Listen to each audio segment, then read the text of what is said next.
Well, What day is it today? today is talking about video marketing day, which is kind of meta since we're doing video marketing.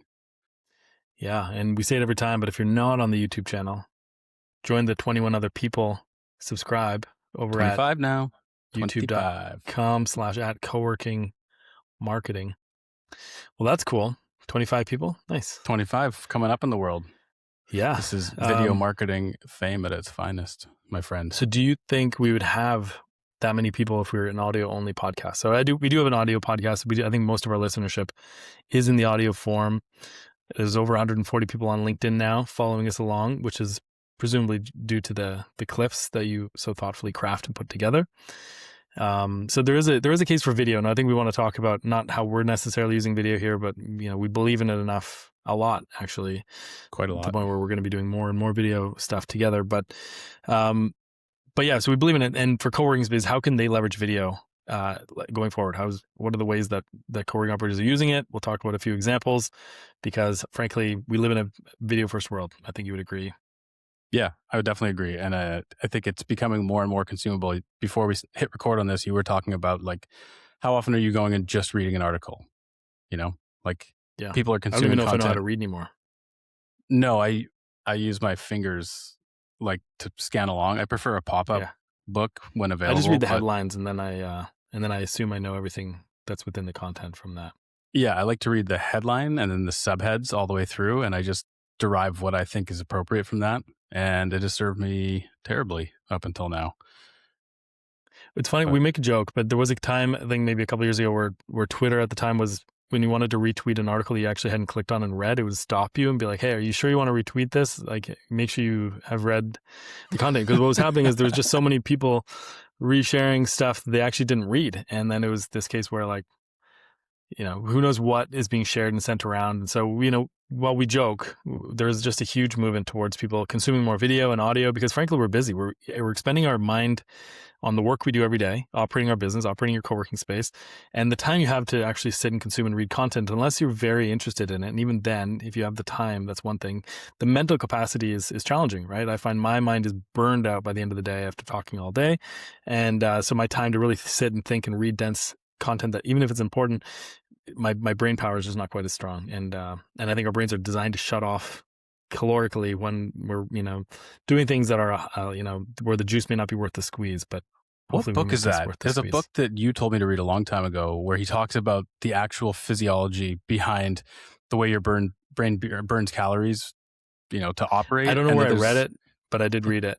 It's a book. And it was basically we're in, because our brains consume so much of a caloric energy disproportionately, unsurprisingly, they're designed to shut off when something is not attuned to our survival.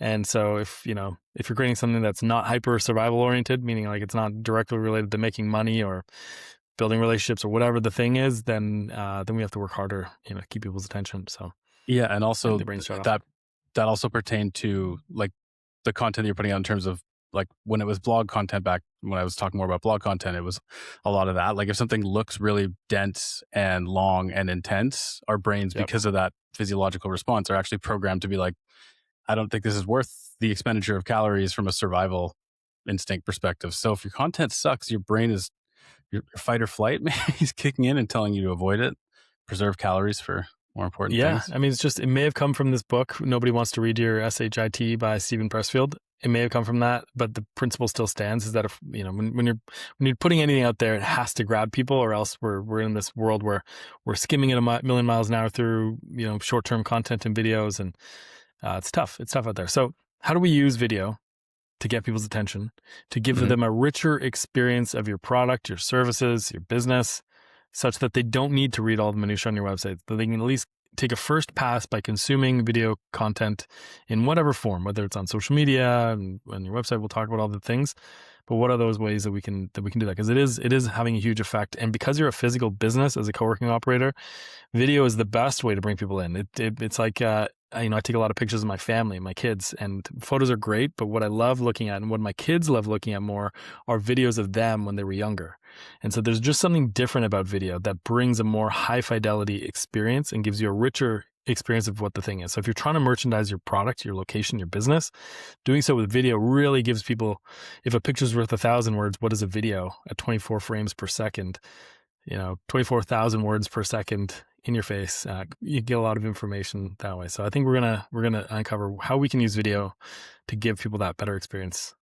Yeah, and So also much just so. on that point a little bit, one philosophy that I have, or something that I think is probably pretty relevant, is like talk a lot about AI, and AI has given everybody the opportunity to just saturate the internet with content. And I think for people, as AI content becomes more prolific, there's going to be something to be said for engaging with something in a more human way, whether it's productizing your space in your co-working space, or if it's sharing your expertise. Like, people are going to want to connect a little bit more and have a more human experience rather than just reading something and being like, I wonder if AI wrote this. Like, when it's video, you're you're in it. It's the It's person's hard to talking. hide your dumbness when it's video, right? Like That's us. why I really wish we were just doing audio only. But again, video marketing is good.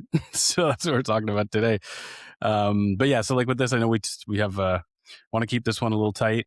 There's a million ways that you could get into the how-tos of video marketing. We're not going to do that, but we just want to talk about the business case for it. I think we just covered that a little bit. The reason why you would embrace video a little bit more today than you might have before. Talk about some kind of high level use cases for how you can apply video in your marketing for your co-working space. So we won't tell you how to do it, but we can give you some ideas for where to direct your focus when it comes to Yeah. video. Yeah. Um, Sounds great. Where do you yeah. want to start? So well, I guess we get started at the website, and I know this is kind of a big part of what you do and a big part of what you push. You're always kind of out there telling people, make things more shoppable, productize your services even more. And so, from your perspective, I guess And is videos. merchandise. Merchandise is my word of the year as well. It's about making it not just something easy to buy, but also like demonstrating the features and going deeper on the product so people have more information. And what do you have available today? Do you have a one-person office available? Do you have a 10-person team suite available? All those kinds of questions. So merchandising and video go very hand in hand. So merchandising just lets you actually see it. Like, you can read about a 10-person space with abundant natural light, but it's different than actually seeing it and being able to kind of like project yourself and your team into that space and understand what it's all about. Yeah. Yeah. Like, if you're a car dealership, do you have, we've got, I don't know, pick your car. Subaru. A Sienna. Okay. A Subaru. But then I want to know, well, what Subarus do you have? What colors are they? What mileage, what year? What is the interior like? So the more detail you can give, and in an age of AI, that's what people are looking for. AI is better able to say, hey, you're looking for a co-working space that's suited for professional service providers, that has private offices for one to five people, and provides month to month memberships as an example, so you can have great flexibility while you rebuild your new office, whatever. So we're able to get, in an AI world, specificity is a king, and just in marketing in general, copywriting, specificity is your best friend. So Yeah. that's And I guess merchandising. Yeah. on the AI point too, like, we are obviously, AI is ever evolving and AI search is ever evolving, but you are starting to see that AI engines are pulling from video, and they're also serving up video. So sometimes if you Google whatever it might be, you're getting served up a video, like a YouTube video, in the results. So that's pretty indicative that people are turning to it a little bit more. So that's just a consideration too. If you're thinking about how to optimize for AEO and GEO, this helps. But also on the website front too, like you and I have talked about this a little bit in terms of like service and brand explainers too, right? So not just showcasing your space, which is great, but also explaining how your services work. Maybe if somebody's not familiar and you have a video that actually talks through it, they can get a little bit more human understanding of it. And same with your brand, right? We talk a lot about brand building. So if you have like a video on your website that explains what you're all about, might connect and resonate in a more human way than just reading through copy would. Yep. Yeah. So let's talk about it. So the website in general is a good starting point. Yeah. And that's where, my kind of mental model for marketing is look it on paper and then make as many relevant people look at that piece of paper as possible. And so if you think of your website as kind of looking good on paper in terms of all the different information you can put available on there, then it's like, okay, let's use video, because that's the highest fidelity, the richest experience you could possibly do is through video. You can convey a lot of information quickly, visually, and through words. And so what are the kind of videos that we want to get? And I'm kind of in the midst of this now. I'm in the process of redesigning multiple of my clients' websites with them, and videos becoming a bigger part of that. And so I've got thoughts on this, Taylor, but would love to hear, do you have any, have you been doing any of the video on website marketing lately? And if so, is there anything you want to kind of suggest people do? Less as of yet, but I'm definitely seeing more interest from people about it. I think honestly, I think the video for a lot of people feels like a really heavy lift because there is a little bit of upfront investment in terms of making sure that you're capturing it properly. So I haven't been doing a ton as of yet, but definitely seeing more demand pop up for it. And also, this is neither here nor there, but on one of our last episodes, you were counting all the ways that I said tailoring and how many times I said tailoring. Yeah. So I'm now running a mental counter of how many times you say high fidelity or higher fidelity in this episode. So I'll Yeah. recap at the end. But Yeah. Well, it's an important word. It matters. I'll try not to Kevin up this episode too bad by saying it a million times. Website stuff. So I guess let's start with the very top. I don't know if you want to talk about this with me, but a brand video, some kind of explainer to explain what your business is about, who you're for, what the vibe is, what you offer, where yeah, you're located, what yeah, your deal is. and It can giving be a a lot of little bit lift. of It can be a big life, lift.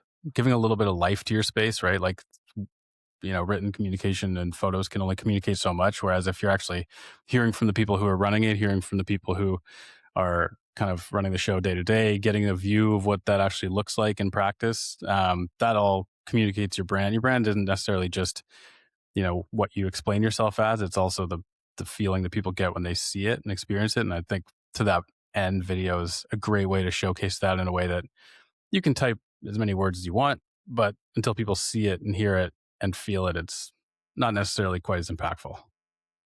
Yeah. So that's the overarching thing, but it's always tricky, right? Because do you go and create that first as like the one video, and then you can use that? We'll talk about this, but we can use that in advertising as retargeting or in prospecting ads, meaning go out and find new people on Instagram and explaining the business. Or if you're a multi-location operator, do you go to the location level first, record all of that stuff, and then go up back to the brand level? And so these are the questions operationally, but we'll get into a ton of the details in what ordering you want to do, but ideally you want to have a brand video, something that you can put on your homepage, something you can put on your about page, something that maybe incorporates customer voice, meaning there's clips from customers talking about your space, maybe incorporates you as the owner, or maybe incorporates your staff members explaining the locations, but some kind of a thing that says, here's who we are, here's who we're for, here's what we do better than anyone else, here's where our mission is, here's what we want to be known for, here's what we are known for. Here's what we sell. All the who, what, where, why, when, and how is always a good framework for conveying information. And video does that very quickly. And if you get that on your homepage, it can be a nice touch. Whether, again, it's you as the owner doing the speaking and creating that salesperson kind of feeling in a casual but authoritative way, or someone on your team, I think that works really, really well. Not easy, but and we won't get into all those details because we've got about half an hour in today's episode.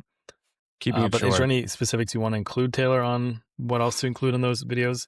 No, I think you definitely hit the nail on the head there. And I guess this is kind of the next point is kind of an extension of brand, but maybe a little bit of a different application. I definitely think that video podcasts and YouTube and LinkedIn first video marketing are going to be huge for a lot of the reasons that we've just talked about. But I think also I think we're seeing a bit of demand for this, and we're seeing people taking an interest in this is using those for thought leadership purposes too. Like I think that it's your brand video on your website is more about your brand, but there's a lot of opportunity to put yourself out there as a thought leader and start capturing attention in that space as well. So I feel like when you combine the fact that people really want more human connection, presumably, with the way they're consuming content, I think that putting yourself out there in those capacities is a great opportunity for people too. So I know we're seeing this with a couple of people that we're currently working with, and I'm getting questions from a lot more people, but I think that's another good use case for video. Yeah, especially if you're an owner or a key staff member, having a face to the brand, so you're not just like putting a logo in front of you and then hiding behind it and then trying to make this company a thing. We talked, I think, in a previous episode about how Cristiano Ronaldo has more followers than all of the rest of the league combined, and Richard Branson has more followers than all the Virgin brands combined, and various other ones, and so there's just a big trend toward people follow people, and so rather than hiding behind your brand, having the owner, the staff, The members appear in videos, really, really helpful. Yeah. I think the member thing or So, the staff thing is important too, because obviously they're going to be the people interfacing with yeah. your members on a daily basis. So if you're able to humanize those people to some extent, right? Like people are going to have a sense of familiarity with not just the brand, but also the people who are oversee the experience of being there.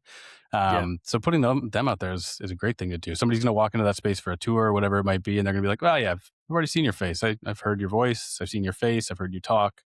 So it's not like they're meeting them for the first time. It kind of like builds in an element of comfort into that first Yeah. engagement or interaction. Yeah. Yeah. Whether you're doing a podcast or clips or whatever, like you mentioned, those are all helpful. So we talked about the website and having a brand thing. I do want to talk about two more website related stuff before we go too far down the other rabbit holes. So one would be if you have a key service, like let's say you have multiple team suites that you want to sell, you might want a video that describes your team suites and how it's different than the rest of your business, because there are different types of buyers who want a larger office with some internal offices, and being able to explain the value proposition and how you go above and beyond from maybe an IT and a technical perspective, and who the customer is for those types of things, and how it's ideal and how it's better than alternative or traditional office space, so on and so forth. That can really work well. So service-based videos can be good. You don't need them on all your services, especially if it's self-explanatory, but you want to not assume that the person coming to your website knows what co-working is, knows what a hot desk is, knows what virtual mail is. And so the more you can give people video cues as to what the thing is about, the more you can explain quickly and people go, I get it. It's for me, right? And you want them to have that feeling of A, I understand it. B, this is exactly what I'm looking for. And then they can continue to read the details if they want. Yeah. And so that would be a service-based thing. You also said something a while ago. I don't know if it was on a pod or just in a personal conversation, but you had said, when you explain what you do to people, how do you explain it? And then I started talking about it, and you were like, how many people actually know what that means, right? When you talk about like servicing the co-working industry, like how many people know what co-working is? And you had said, do you know what WeWork is? Like that kind of thing, right? Because that's kind of what the most known, but to the uninitiated or whatever. But it is true because like, you have to assume that a lot of people don't actually even know what it is, how it works. So when we're explaining what we do, and I'm sure for anybody listening to this, when you're explaining what you do to somebody who doesn't know, you have to take 2 or 3 big steps back to realize how much education there actually is to get people to be interested and understand, and then to finally, sign up as a member or whatever it might be. And the videos that you're talking about are a prime way to communicate that really, really clearly. So we're assuming, exactly, that people don't read, because that's kind of the world we're moving in and moving toward, unfortunately. And if you are a reader, thank you. As someone who writes words on websites, I appreciate you. But people aren't reading, and they're not really super informed as we are. And that's the hardest thing. You have the curse of knowledge. It's hard to know what it's like for a newbie to be coming at your offers and to know, to know what a fresh mind looks like. It's funny though, I was talking to my neighbor across the road just 2 days ago, and he was asking me what I do, and I said, I do marketing, and then he said, oh, like any niche or whatever, and I said, for co-working spaces, and like, do you know what that is? And he's like WeWork. I'm like, yeah, like WeWork, but more independence. And so it's just funny that I got that back from someone else as opposed to me saying that first. And so we want to make sure that we're conveying the right information so people quickly get it, because they're not reading as much as they were, and it's a much better way to storytell and to get people signed on with you as opposed to one of the many other options.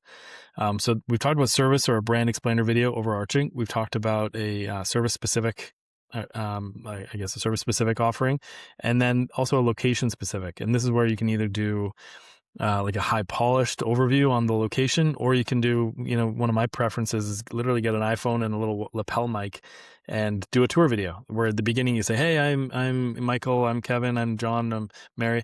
I'm going to show you around our whatever location. Yeah, Taylor's got a little lapel mic there. And then the rest of it can basically be you doing B-roll clips of the various features, amenities, spaces in your, spaces in your location. And then you're just highlighting all the details. And, I'll leave a note in the comments. Bond Collective had a pretty good video a long time ago. I think their Bushwick location.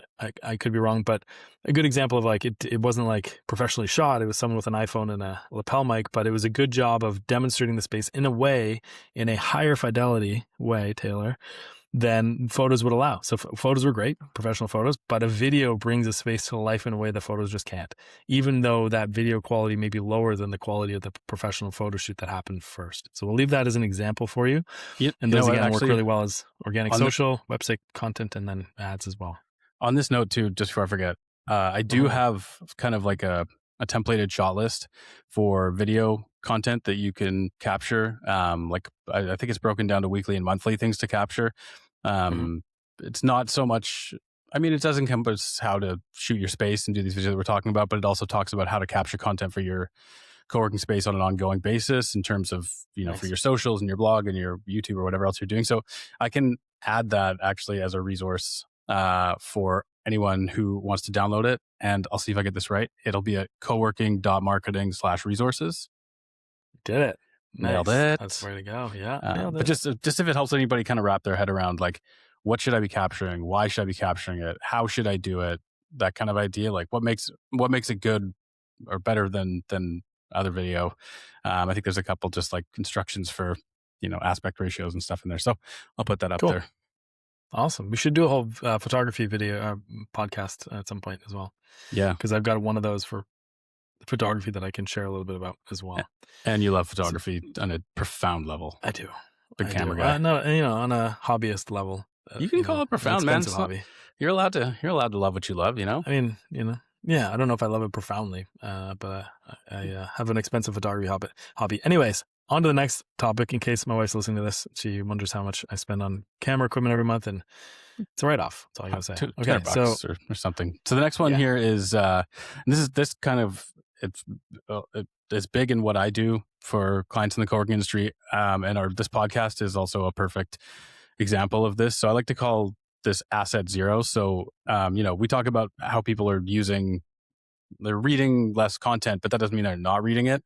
And with AI tools being what they are, it's really easy to take one asset zero and turn it into multiple multi-channel assets too. So if you think about asset zero, like let's take this conversation that you and I are having, but it doesn't have to be that, right? As a co-working operator, this could be a member spotlight interview, a case study, a team profile, going out into your community and finding the best coffee shops or lunch spots or whatever. But once you've captured that preliminary video, that asset zero, it gives you a single thing that you can turn into multiple. So you can use AI tools to take that recording, that conversation, and turn it into blog content, email content, social media content, all those kind of things, like capturing events that are in your space, whether they're community or somebody who's rented it, looking for like as it happens content. So I think that's a really video first is great, but also don't forget that video can be kind of the atomic particle for a huge other net of marketing content that you can create from that single analogy, source. By the way, that was a great analogy. Should go in the Hall of Fame. Yeah, I'll add it. I feel like I need to update it. Yeah. I'll drop our transcripts into ChatGPT and look for a few more analogies and update that. Yeah, there's been some good ones. Hyper relevant. That was a very good one. Massively impactful. An atomic particle. Yeah. So talk more about that. So let's say you have maybe a bigger recording, and then now you're saying, well, that can be spliced up into smaller cuts and used elsewhere, or shorts, or what do you mean? So like, let's look at this podcast, right? Let's talk a little bit about the process that we follow with this podcast, right? So we jump on here. We're using a platform called Riverside FM. There's tons of options out there. You don't have to use that. This is just the one that we've kind of stuck with. But so you and I figure out what we want to talk about, right? Video marketing for this one. So we're going to record this. We're going to have our 40-minute full podcast or whatever it might be. Within this platform, we're going to edit that, turn it into a YouTube episode. Then we're going to export the audio, upload that to podcast platforms. Then we'll take the big video, chop it up into little promotional videos that'll go on LinkedIn and on Instagram. We can use some of those shorter videos as shorts on YouTube. And then we'll take this, turn it into an email. We don't have a blog for the podcast, but you could theoretically take this same conversation. We do. Coworking.marketing has post pages, which has summary text, which effectively is a blog. Yeah, right. Okay. Yeah. Maybe I should. We have a blog. Maybe I should put some more work into that. I'll add the to-do list. But so yeah, well, we take enough. There's always more you can do. That's true. So we'll take this conversation. We'll turn this into a YouTube episode. We'll take the audio, we'll turn that into podcast episodes across Spotify, Apple Podcasts, all those kind of things. Then we'll parcel that down even further into, 1 to 2 to 5 minute clips, even some 30-second ones if we have something really concise and smart to say, which doesn't happen all Never that often. happened, But can use when we do. Yeah, when we do, it is good. Oof. It's good. Yes. And then we can put good. It will be good. Then we can turn those into shorts, and you can use them as quick reels on your Instagram. You can take the transcript of our conversation, turn it into your YouTube description and your podcast description. Then we'll take this and turn it into a blog post, and then we'll take that and turn that into a marketing email that we send out to our modest but powerful, mighty mailing list. So you can see, right, like all of the planning for this, we spend half an hour or whatever mapping out what we're going to talk about.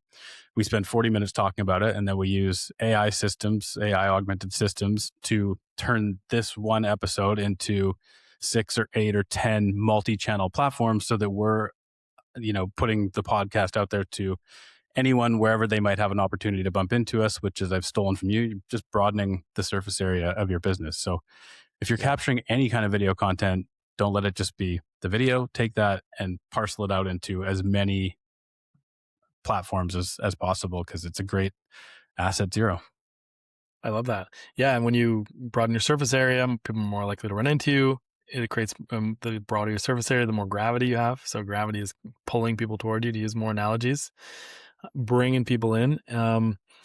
And what it is, though, is it's leverage, right? So when you spend an hour recording something or many hours, it depends on the use case. I want to be careful because not a lot of people have a video-based podcast and do the work we do. And so trying to apply this back to co-working spaces. But when you're creating like member interviews or staff conversations or clips and whatever, like these are things that you can repurpose and basically deploy in many directions, many times, forever or for a long time. And that to me is a form of leverage. So you create something once, and then you can use it multiple ways, multiple times. And to me, strategy is about what gains you maximal leverage. And that can be, whether you're using people, tools, systems, et cetera, resources, money, like there's many forms of leverage. But basically allowing you to input once and then have multiple touch points and multiple benefits, creating an asset. And I think you called it zero? Asset zero, yeah. Asset zero, right? But it is an asset. Still don't know why he calls it asset zero, to be honest with you. But it could be one, but I use it because it's the like ground zero, like the foundation. Yeah, it's the first thing. Yeah. So it's leverage though, because you create it once and then it can be used many, many times in ads, on your website, on social media, on your blog, your email, all kinds of places. And that's leverage. And that's what the essence of strategy, in my opinion, is. So yeah, great example of that being deployed. Yeah. Gravity and all that. Gravity, right? Gravity. Yeah, what goes up and all. Yeah. Gravity and all that. Yeah. Do you have anything else you want to add to that? I feel like I just... No, I think that's perfect. No, and I think, even like you mentioned, you have a document that does this, but like capturing event footage, B-roll, just kind of constantly taking clips of stuff happening. I think of myself now with video and photography, both in my family, but also with co-working spaces, as a documentarian. So it's just about constantly just getting your phone out and recording little clips and then having that live in an archive somewhere, especially when something interesting is happening, or a photo of that cool plant you have that's currently still alive by the front window, but may not live past the winter. Things like that, capturing things in people in their natural habitat, unstaged, goes really, really well. And I think to that point, like it doesn't have to be a heavy lift, right? Like you're already present in your space, your community team's present in your space. So just build the habit of being present and documenting at the same time, right? Like you can turn the everyday activities that you do and your walks around the space and your chats with members, you can turn that into marketing with very little extra marketing materials, with very little extra legwork involved. So just thinking of how to take one thing and turn it into many things that serve you across a multitude of platforms.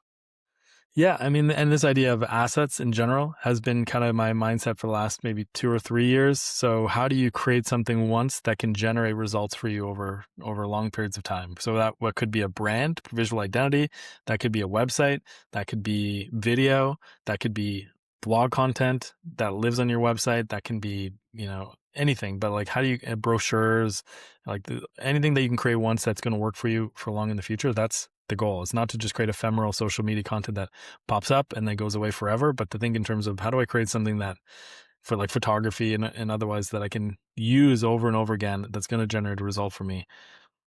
And Give it some yeah, extra, video is a great way. give it some extra legs. Yeah, 100%. Another one we had, like, I think that we, we talked about this at GWA a little bit, and I think it's becoming more present, but this idea of digital PR.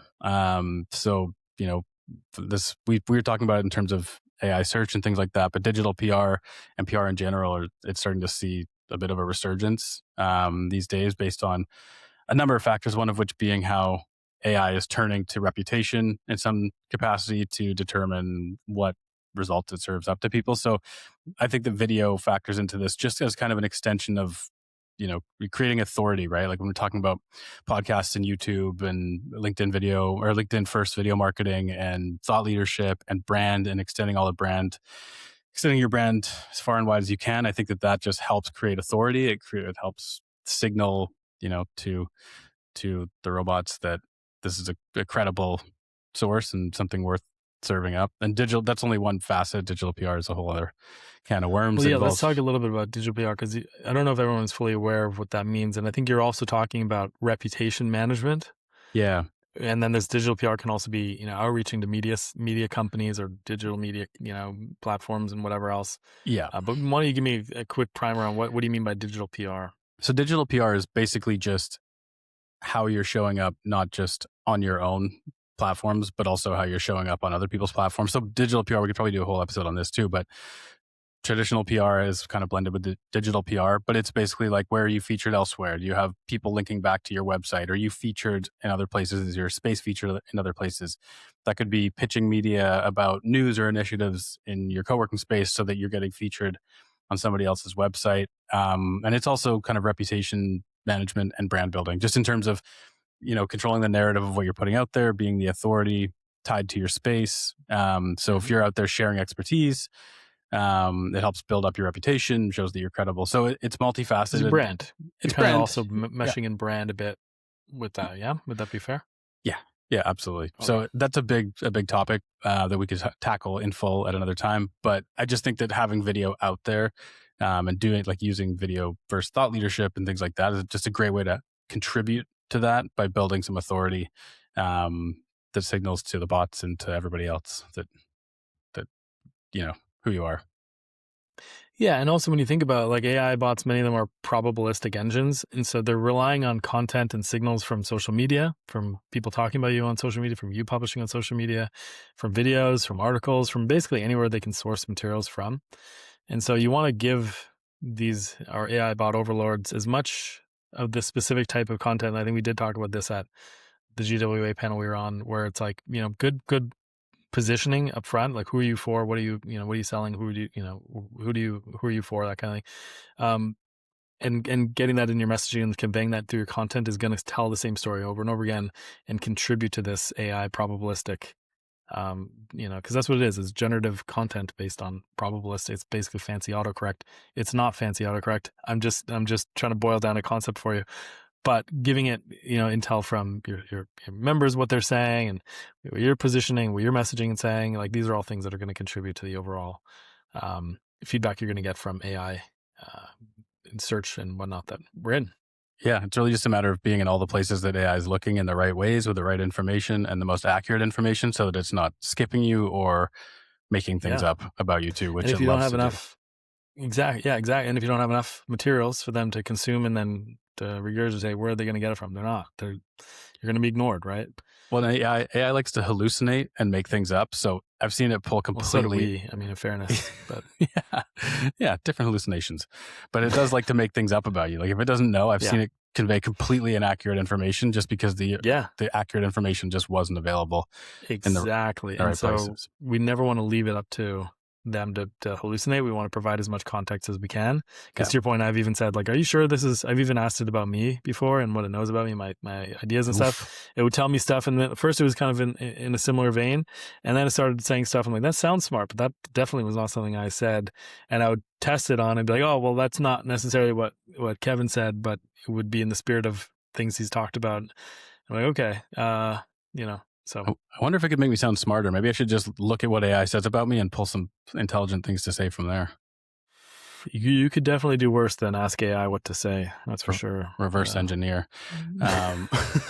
But I know we're down to the last couple minutes here. The last thing that I had here, this maybe isn't, like considered marketing per se, but I do think it's a facet of marketing in terms of developing internal assets with video. So not just thinking about external, but also thinking about internal, which I guess you could look at marketing in terms of retention, right? Like, so if you have a member portal, are you developing how-to videos for how to use everything so that people don't have to read a million different things? Like if you have a video first dialed in member portal so people can go and answer the questions that they need answered in the easiest possible way, that's a great way to just make people feel comfortable there and settled in. And I think that, and even your point about like all that kind of portal stuff so they can learn stuff. Also, like if you're the CEO or the community director, can you send a video saying, "Hey, Taylor, welcome to our co-working space.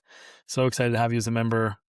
I know some people do that, and it's just a phenomenal way to create a connection that surprises and delights. And that's the goal, is to contribute, make it easier for people to be successful. This is about customer success, but also to surprise and delight, so that when you or your team inevitably screws up somewhere, which we all do, you've at least built in some goodwill. You've built in some surprise and delight. It kind of buys you the benefit of the doubt when you inevitably fail on some small or large thing.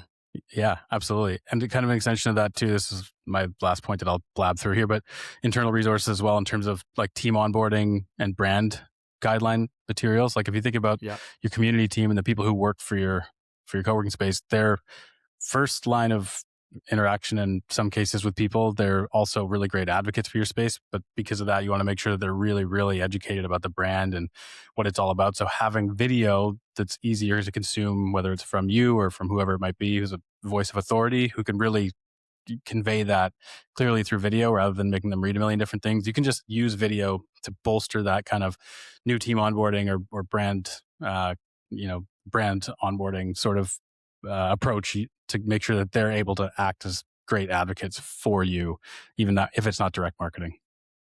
Yeah, absolutely. Yeah.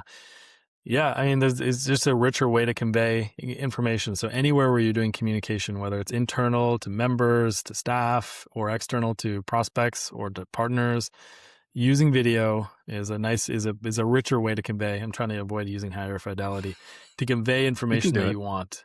And because though there's a little bit of a barrier, right? You need a camera or a microphone or both, or lighting, or even if it's an iPhone, some version of technology.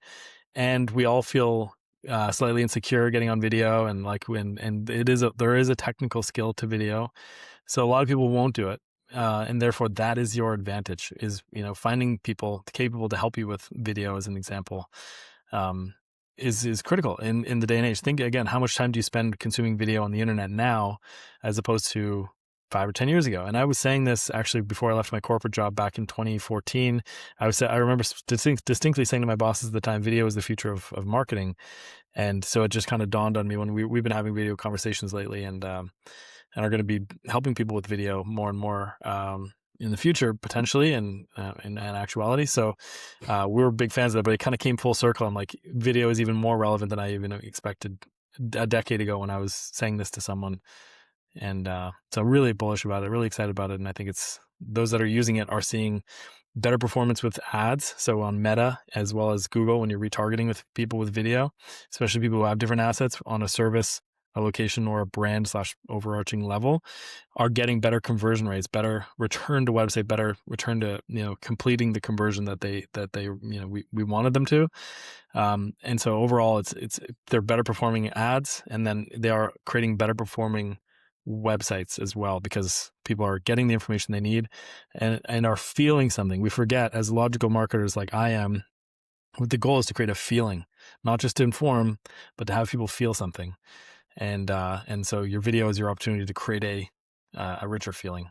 Yeah, and just to extend on that, personally, I've been doing a lot more video the last 6 months for Tailmaker, and I'm seeing a disproportionate amount of engagement and interactions with potential clients and just people who are generally interested. So like proof in the pudding for that, used across blog, used across email and social.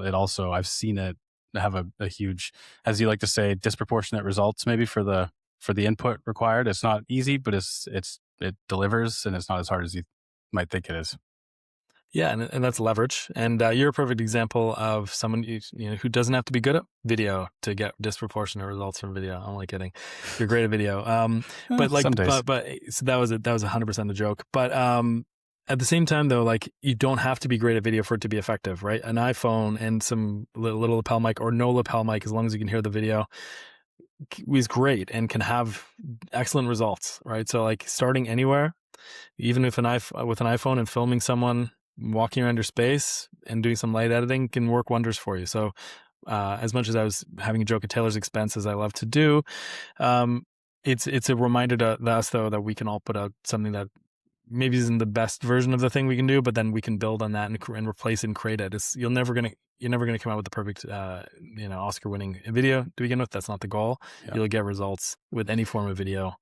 Yeah, and you'll see yourself getting better at it over time as you learn and optimize. So video 1 is not going to be anywhere near as good as video 20, but if you don't do video 1, then video 20 never happens. So get started. The key is overcoming your insecurities about it. Yeah. So that's it.